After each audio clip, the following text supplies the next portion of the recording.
CST, une bien triste nouvelle qui vient d'être annoncée par l'AFP.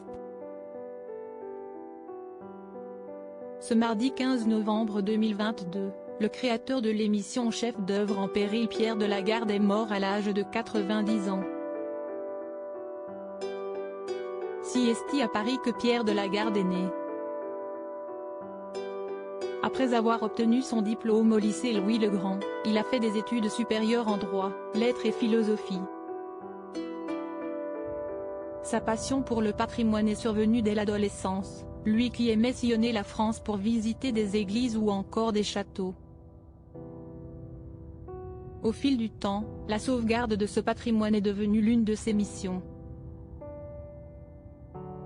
Après avoir débuté sa carrière de journaliste à l'ORTF, au journal Parler, il a créé son émission culte Chef d'œuvre en péril, d'abord à la radio puis à la télévision sur la chaîne publique Antenne 2.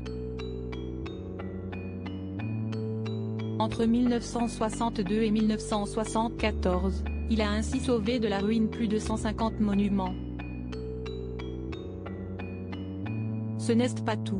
De 1964 à 1992, Pierre Delagarde a organisé dans le cadre de ses émissions un concours national pour faire connaître et récompenser les sauveteurs de monuments les plus méritants.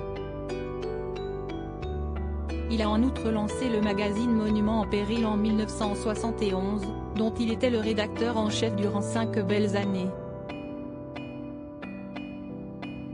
En parallèle, il se consacrait à l'écriture de livres consacrés au patrimoine, mais aussi sur des thèmes littéraires et religieux qu'il affectionnait également beaucoup. Il a d'ailleurs reçu le prix de l'Académie française pour la mémoire des pierres et le prix littéraire européen pour le Grand Duel. Stéphane Bern le connaissait bien, sa passion et son amour lui ont permis d'être fait chevalier de la Légion d'honneur et chevalier des arts et lettres. Il a également reçu le prix Média Art de l'UNESCO en 1991. Autant de projets et de récompenses qu'il laisse dans les esprits de tous, alors que lui a rejoint les étoiles ce mardi 15 novembre 2022. Son digne successeur Stéphane Bern le connaissait bien. Il lui avait d'ailleurs rendu un bel hommage dans l'avant-propos de son ouvrage Dictionnaire amoureux du patrimoine sorti en 2019 aux éditions Plomb. Un ouvrage qu'il a publié avec son fils, le journaliste Olivier Delagarde.